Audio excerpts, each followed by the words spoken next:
Hi, I'm Jessica Lanyadoo, an astrologer with more than 25 years consulting experience. What you're about to listen to is episode 147 of my weekly astrology and advice show, Ghost of a Podcast. In it, I talk about lots of things, but most importantly, ethics and astrology. I've donated this episode to the International Association of Ethics in Astrology for their use, and I hope you find it really engaging. If you want more about the astrology of ethics, look at their expansive library and listen to my weekly show. Let's get spiritual for a minute here, okay? This is, of course, a really stressful and tender time.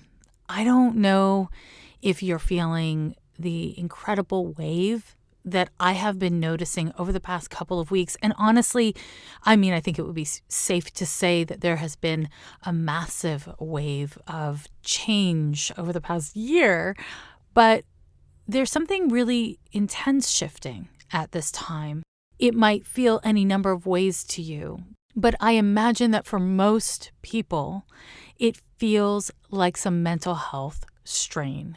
My take on it is that it is actually really rooted in spiritual exhaustion, just emergency exhaustion for everyone. And, it's a lot. And what I want to talk about today on this astrology hot take that's not really about astrology, but more of a spiritual hot take, is something I've really touched on in recent episodes that I'm still getting a lot of questions about. It kind of is the dovetail between ancestral issues and ethics. In episode 135, I talked about the ethics of astrology or ethics in astrology. And I was really thrilled at the wonderful response I got from you guys about it. But I want to just acknowledge that now I'm getting a lot of questions from you saying, yes, I loved this conversation about ethics and about not looking at other people's charts without their consent, but I've done it. And now that I've done it, will you help me? So let me just talk about responsibility for just a second here, because what I'm seeing is happening is that as an expression of love and care for people in your lives, what you're doing is butt-insking. Yeah, I made the word up. If you love someone you're dating, a family member, a child, somebody who's older than you, whatever it is, if you love a person and you think, okay, I'm going to look at their birth chart. I'm going to look at their birth chart as an act of love. And then you find a problem. And you're like, okay, well, now it's my responsibility to fix that problem in this other person's birth chart. Do you see the problem in that line of thinking? Whether we're talking about your child or we're talking about your partner or your date, whether we're talking about somebody in your life presently or we are talking about your ancestors, the people who came before you, lived their lives, and are either no longer on this earthly plane or are here, it is not your responsibility, nor, my dears, is it your right to heal their issues. That's not how life works. Your only job is to embody with integrity your chart. And for every single person on this planet, regardless of your chart, finding ways of embodying your chart with wholeness and integrity includes being kinder to others. Finding ways of acting towards others that are supportive in accordance with your own nature. So for me to be kind to someone is going to look different than for you to be kind to someone. And for you to be kind to a child might look really different than for you to be kind to somebody who has wronged you, who's an adult, right? But I want to be really clear. It is misplaced to think that you alone can change someone's chart, are responsible for someone's birth chart, or can heal an ancestral wound for someone other than yourself. That's not how it works. So I'm talking about two really important things, and in many ways they're very different, but ultimately they're the same thing. So I'm going to stick with the astrology piece for a minute and then talk more about ancestors. When we are looking at the chart of someone we care about, we are, in some ways, potentially invading their privacy. right? So even when you get consent from that person, unless you and they are the exact same level of astrology competency and understanding, then that person may not understand what you're capable of seeing or how you hold astrology, right? So it's a tricky thing, because when we are looking at a birth chart, when done competently, we're looking at the present and the past and the future. And it's a lot to hold. And I'm not saying because you're not advanced, you shouldn't do it. I'm just slowing down the process of information and inquisitiveness to acknowledge the emotional and spiritual complexities of having access to this kind of data and the responsibilities that come with it. When you look at someone's chart and you think, oh shit, this person's going to have a rough road, it is my responsibility to help that person. It is my responsibility to understand why this person has a rough road. It is my responsibility to fix the bumps on the path of this person. When you have these kinds of thoughts, they come from care, right? They come from care in many ways. And they're very great thoughts on the surface, right? It's great. It's a great intention. It's a great hope. The problem is they're all I statements. They're all about you. They're all about you. So it's hubris. You don't get to heal someone else's chart. Your interpretation of someone else's chart comes from your chart. And if you are close enough to a person to get their birth information and they're in your life, then you are in their chart. You're in their chart. You can't separate yourself from their chart. You are part of their chart. So it gets really sticky really quickly. What I want to advise you to do, not when working with clients, but when working with loved ones' charts, is to recognize what gets kind of triggered for you. What aspect do you see in that person's chart that you're like, oh shit, this means they're going to suffer in X way? And stop yourself right there. And then look at your own chart and look at your own relationship to that theme as your chart delineates it, and see what is within your nature and your capacity to do in a healthy way. A better thing to do than to try to change their fate is to show up as an adult who can support them when they're in their drama, when they're in their feels, basically. In other words, show up for people. Don't fix people. When you endeavor to fix others, you actually make a mess, because people aren't projects to be fixed or completed.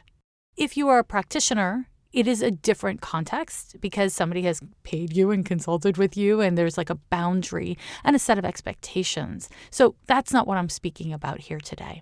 I want to really remind you, my loves, that we are all here with struggle. Even the most privileged and those of us who have the easiest lives are here to struggle. That's part of the human condition.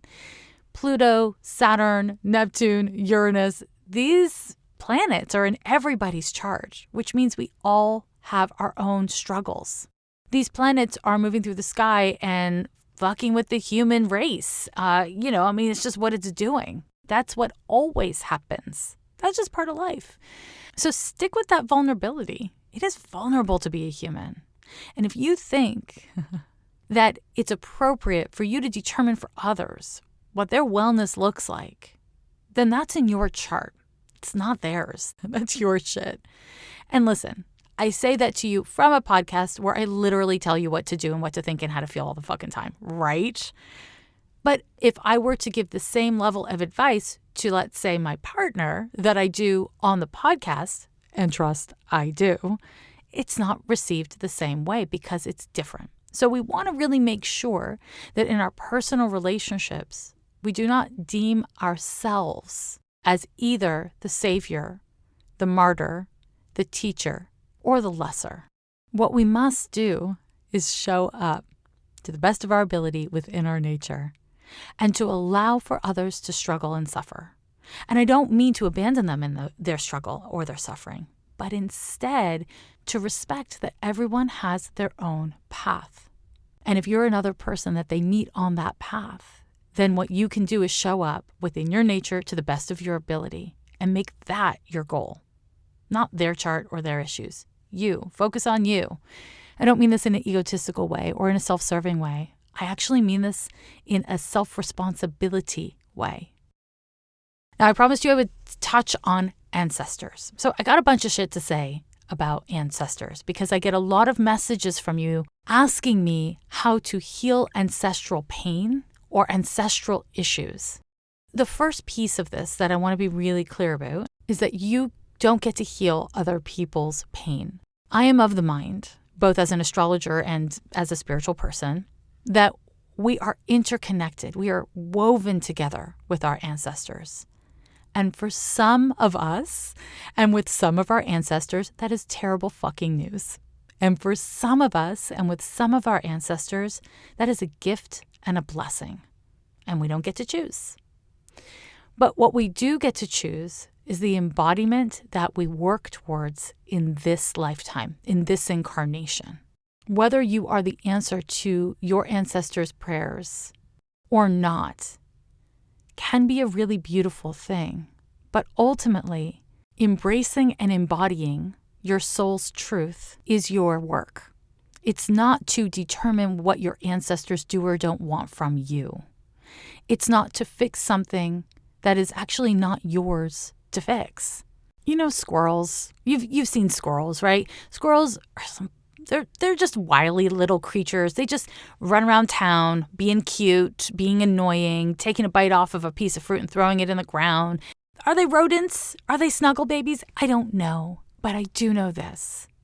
They plant trees without intention, without a strategy, and it's fucking gorgeous and weird and random and intentional and by design. It's all the things. It's all the damn things.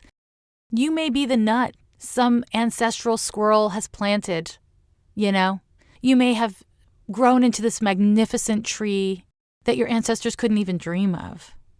And that is because of who you're connected to and where you're from, but it's also because of your choices. I really want to say that within my spiritual convictions, which may or may not be consistent with yours, we have agency. We have choice. We don't all have great choices, honestly, you know? But we always have a choice. And if you have inherited an ancestral line that is really painful, that is full of struggle, as many of us have, and you fixate on the line instead of your felt experience and your agency within this very moment, it gets too overwhelming to bear. So what I want to kind of have you come back to is this moment. When we talk about soul work, right, which we are essentially talking about when we talk about ancestors, when we talk about soul work, what we are talking about is this moment. Because from my perspective, doing mediumship work, when you no longer have a body, there's no more linear time. There's no more physical time. The experience of physical time is rooted in the body, right? So a ladybug experiences time really differently than a cat. And a cat experiences time really different than a human. Now, I'm not suggesting that all humans or all ladybugs experience time in identical ways. We don't. However, the physical condition of our personhood, of we are humans here on a podcast, listening to a podcast, talking in a podcast, whatever. We are humans. The human condition is a material condition that is unique to the human condition. And our experience of time, of present and past and future, is a human issue. Cultivating the skill to be present, that is a human challenge. That is a human lesson. It is part of what we are here to embrace in our human condition. Being interconnected to all times is a spiritual condition, right? And it is a really wonderful goal if that is one of your goals as a spiritual person in a body. But at the end of the day, you're a human for a reason and for a limited period of time. When we allow ourselves to spend too much time in the past or the future, we are actually not doing our soul's work. We're doing other work. I'm not saying there's no value in the other things we can do in the future and the past. I mean, I'm a damn astrologer. I'm in the future all the time. And I think a lot of therapeutic process involves really spending time in the past.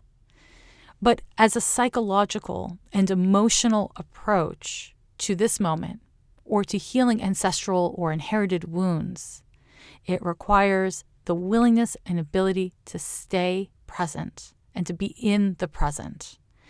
And the reason why I talk about this all the live long day is because it's very fucking hard. And intelligent people can think circles around it and talk circles around it and analyze circles around it. That's, it's one of our gifts as humans. And it's also our downfall, IMO. The best way to honor your ancestral line, to heal your ancestral line, is to be here wherever you are now and to accept it and to understand that your acceptance is not consent, it's acceptance. And from that state of acceptance, you can start bringing more presence to your moment so that you can embrace yourself. Even if you fucked up, even if you've got tons of problems, even if you're struggling, embrace yourself. And from there, you can start to make changes. Because when we first accept and then embrace, the kinds of transformation that we are capable of is closer to evolution, right? It's closer to this great expansion that we can't achieve when we're like, this is wrong with me, I'm going to fix it. Now, I know I've said a lot of this stuff before, but times are rough. And it never hurts to remember what the work is, kind of distill down to its most simplest forms. The work is to keep your eyes on your own damn homework, to know that being in embodiment and doing your birth chart to the best of your ability is not at the expense of treating others with kindness and generosity. And it's not at the expense of healing or connecting with ancestral conditions. We cannot do all the things at once, not if we want to do them well. Start where you are. Try to use tools that are accessible to you and that serve you. And just stay with the work, knowing that sometimes the work of healing, sometimes the work of adulting or being a human is 1 step forward, 5 steps back. Sometimes that's the work. Life is not a straight line. We are not a Disney princess movie. You know what I mean? In the words of Viktor E. Frankl, between stimulus and response, there is a space. In that space is our power to choose our response. In our response lies our growth and our freedom. Center your responses with care and love, my loves.